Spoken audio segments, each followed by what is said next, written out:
estamos de volta com programação nacional, hoje falando sobre estratégia, meta, objetivo. Você de casa, você já tem um objetivo para esse ano? Você já traçou a sua meta para 2014? Conta pra gente qual é. Se você também tem alguma dúvida a respeito desse assunto, você pode participar, tanto por e-mail quanto por telefone. Fique à vontade para esclarecer todas as suas perguntas. Tem sorteio no final do programa, 2 presentes, tá? Na verdade, são 2 ganhadores, 2 livros do Carlos Júlio, que está aqui com a gente hoje, esclarecendo tudo isso pra gente. Nós falamos sobre empresas, metas empresariais, a gente recebe a participação do José Hamilton. Obrigada, José Hamilton, pela sua participação. Ele conta que tem uma empresa de mídia televisiva que atua dentro do varejo de veículos e a estratégia deles depende muito do cenário financeiro, do mercado com o qual eles trabalham. A meta é crescer 25% para esse ano, então eles têm uma meta. Só que ela esbarra também, ao mesmo tempo, nos acontecimentos como Copa, eleições. E se você tem alguma dica no qual ele possa investir nessa estratégia e driblar todos esses problemas. Olha, Zé Hamilton, em primeiro lugar, o seguinte, essas mídias alternativas onde você está entrando é algo muito interessante. E na Europa e nos Estados Unidos isso bomba, né, como se diz na nossa linguagem aí. É verdade, a gente concorre com grandes eventos, mas o que acontece é o seguinte, essa mídia no ponto de venda, não é o mesmo anunciante de Copa do Mundo, não é necessariamente o mesmo anunciante de Copa do Mundo. Eu estou entendendo que você está dentro de concessionárias. Concessionárias é difícil te dar a dica, porque eu não sei se é monomarca ou se você está em diversas outras marcas, né? O que o pessoal tem feito é que as próprias companhias, as marcas de automóvel, têm investido nessas mídias, mas levando conteúdo. Eu, por exemplo, no portal da Volkswagen, eu publico um artigo toda semana. Por quê? Porque o conteúdo é que tem atraído, né, muito a audiência dessas mídias chamadas nichadas, não é? Agora, talvez o que você tem que fazer é segmentar por região, não sei se você está só numa região, e buscar de repente o varejo local, ou seja, aquele que não consegue usar a Copa do Mundo para ir para a grande mídia, porque quem está na Globo ou na Veja é um pedacinho desse tamanho dos anunciantes, todos os outros não estão. Quem sabe você consegue criar uma campanha para o ponto de venda concessionária, focado e com apelo Copa do Mundo.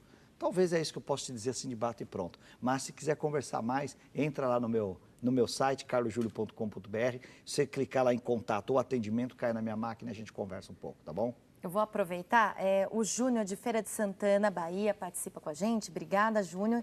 Ele diz que tem o objetivo de abrir uma lan house. Ele quer saber se dá certo, Carlos. Olha, todo negócio dá certo quando ele é bem gerido. Então, eu não vou falar especificamente de Lan House. Para conversar sobre você, Lan House, Feira de Santana, eu tenho que saber se você tem um ponto bom, se existem outras Lan Houses por aí, se ainda é um hábito da moçada frequentar Lan Houses em Feira de Santana e tudo mais. São informações que eu não tenho. Mas eu posso te dizer dos cuidados, das armadilhas que você tem que ter para não errar. A maioria dos negócios não dão certo, sabe por quê? Fluxo de caixa. É mais ou menos assim. A pessoa, ela gosta de computação, ela vai montar uma lan house. O cara adora surfar, ele monta uma loja de surfwear. Nada errado com isso. Só que quem não domina os números, não domina o negócio. Então a pergunta é o seguinte, você tem dinheiro para bancar os primeiros 6 meses do seu negócio sem entrar um tostão? Se a resposta for não, não entra. Porque o que faz um negócio dar certo é o freguês e não o cliente. O que é o freguês? É a pessoa que se habitua a visitar o seu negócio. O segredo do varejo é freguesia. Então, o que acontece? Que para você formar uma freguesia, ou seja, transformar o seu cliente num habitué, num freguês, ele pode levar de 3 a 6 meses. Se você não tiver capital de giro, porque normalmente, Karina, isso é uma armadilha. Deixa eu dar um número para você. Deixa eu entrar nos números para você ver que eu não estou tirando isso do ar, não. Cada 100 negócios que abrem no Brasil, 42 fecham com menos de 1 ano de vida. Só 8 em 100 duram mais que 5 anos. E por que eles quebram? Porque eles não têm capital de giro para esperar fazer o negócio dar certo. Ou seja, errei aqui, vou lá, conserto, ajusto, tal e tal. O dinheiro do teu negócio não é o dinheiro que você vai pôr nos computadores, nas mesas, no ponto de venda, não. É o dinheiro que você precisa para manter esse negócio funcionando, até você resolver todos os bugzinhos desse negócio. Então, se você não tiver um capital de giro para sustentar isso durante os 6 meses, nem entra que você vai perder o seu dinheiro, tá certo? Agora, você ter um bom capital de giro para segurar e dar tempo de você transformar o cliente em freguês, todo negócio é bom quando ele é bem gerido. Eu não sei se ajuda também a pergunta na resposta, na verdade, do Júnior, mas aqui no interior de São Paulo, Carlos, um grupo, né, vários microempresários, eles estão tendo consultoria de um grupo formado, né, para dar dicas para os empresários de como melhorar, de como aumentar o lucro. A gente fez uma reportagem sobre isso e a gente acompanha agora. No mundo dos negócios, as empresas são marcadas pela grande competição. Numa busca constante pelo crescimento, o foco sempre está nos resultados. Mas como se manter no mercado? Segundo o Pádua, presidente de uma empresa de desenvolvimento empresarial, o maior erro cometido é a falta de estratégia compartilhada. Quando falo compartilhada, não é aquela estratégia que só o dono sabe na cabeça dele, né? É que a diretoria e a empresa como um todo, ela está alinhada em torno dessa estratégia. Tem que ser uma estratégia factível, né? E ela tem que ser de médio e longo prazo. E hoje as empresas acham que é muito difícil enxergar o que vai acontecer no longo prazo. E elas se enganam nisso, né? Esta estratégia tem levado empresas a modificarem suas estruturas organizacionais e processos para permanecerem no mercado. Isabel é diretora-presidente de uma indústria de bebidas que está no mercado há 24 anos e, com um ritmo de crescimento a todo vapor, procurou a consultoria. Nós sentimos falta de processos, né, de gestão, capacitação da liderança. Então, nós estamos num programa há 5 anos de capacitação de líderes e de estruturação de processos de gestão.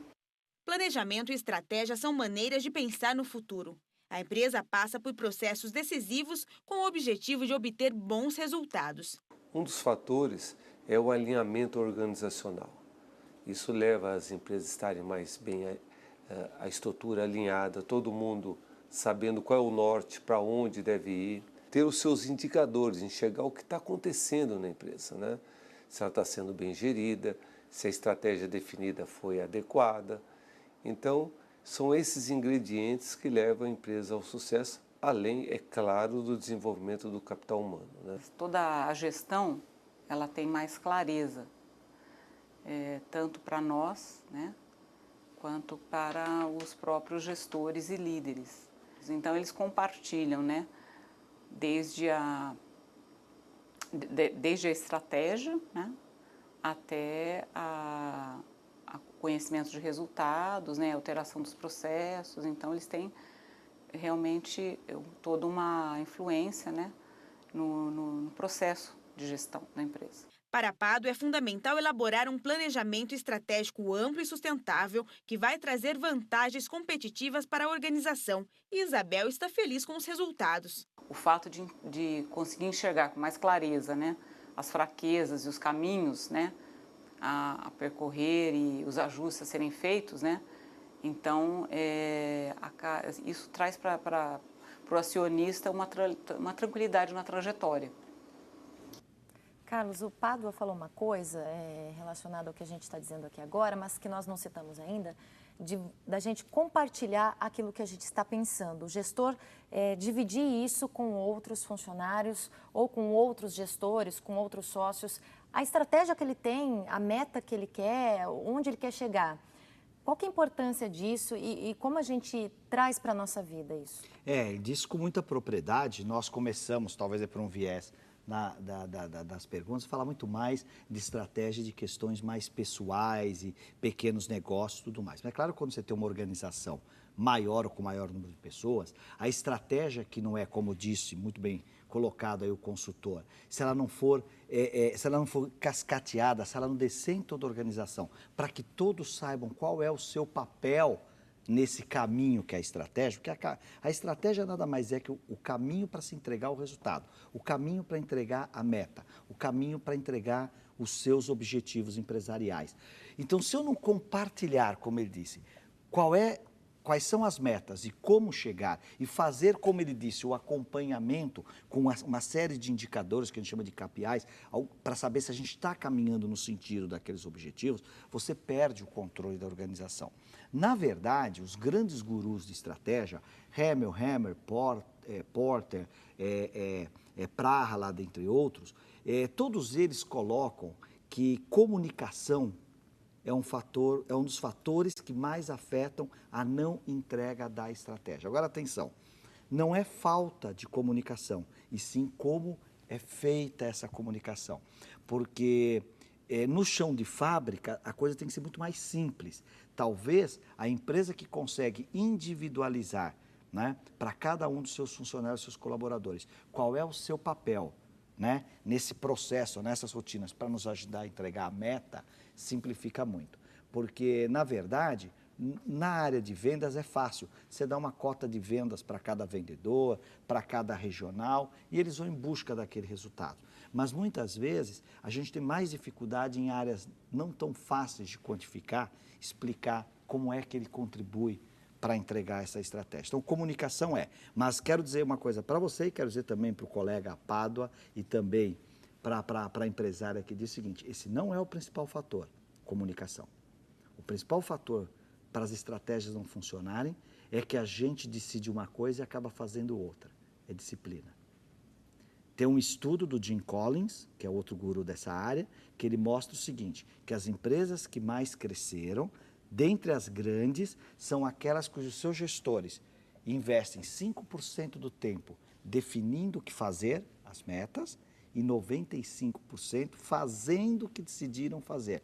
E o pulo do gato é esse, né? Você decide uma coisa e depois você faz outra, você nem testou o que você se propôs a fazer, né? E começa a ficar perdido no meio do caminho. Então, decidir o que fazer e fazer o que decidiu fazer é o grande atalho para você entregar a sua estratégia. Mas para a gente não ficar desesperado nem desanimado, porque pode ser que no meio do caminho a coisa esfrie. Mas eu estou te desanimando? A gente, não desanimando, mas, por exemplo, da gente se autofiscalizar para saber se está cumprindo a meta, se chegou lá. E se, de repente, a empresa teve um imprevisto, se faltou dinheiro, mas vai ter. Ou se teve queda de funcionários. Com certeza. Ela deve manter a estratégia mesmo assim? Então, muito boa colocação, muito boa mesmo, Karina. Eu vou te explicar por quê.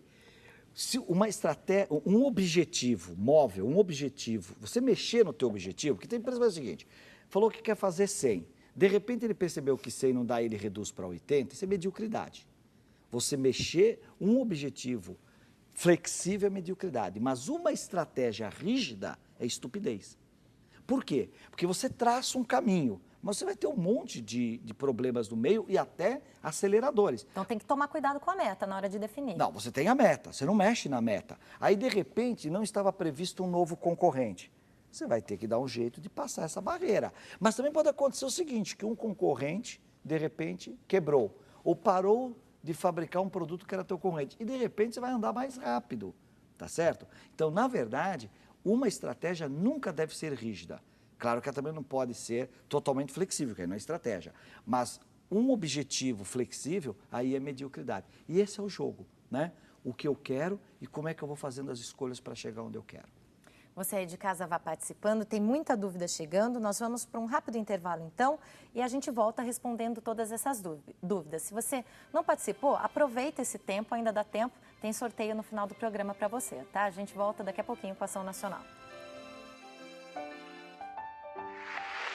Venho em seu nome para alimentar a chama de amor fraterno que arde em cada coração e desejo que chegue a todos e a cada um a minha saudação.